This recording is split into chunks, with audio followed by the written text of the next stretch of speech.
వంశీని అతని భార్య పంకజశ్రీ కలిశారు.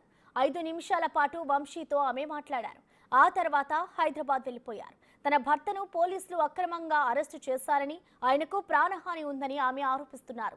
దీనిపై న్యాయ పోరాటం చేస్తామని చెప్పారామె. అటు వల్లభనేని వంశీని 10 రోజుల తమ కస్టడీకి ఇవ్వాలని పోలీసులు పిటిషన్ దాఖలు చేశారు. వంశీతో పాటు మరో 2 కూడా కస్టడీకి కోరుతున్నారు పోలీసులు. సోమవారం ఈ పిటిషన్పై విచారణ జరగనుంది. సత్యవర్ధన్ కిడ్నాప్ కేసులో పోలీసులు దూకుడు పెంచారు. తాజాగా మరో 2 పటమట పోలీసులు అదుపులోకి తీసుకున్నారు.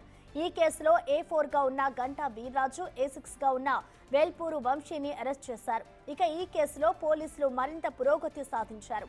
వంశీ రిమాండ్ రిపోర్ట్లో 12 మందిని చేర్చారు. మరికొంతమందిని కేసులో చేర్చే అవకాశాలున్నట్లుగా తెలుస్తోంది.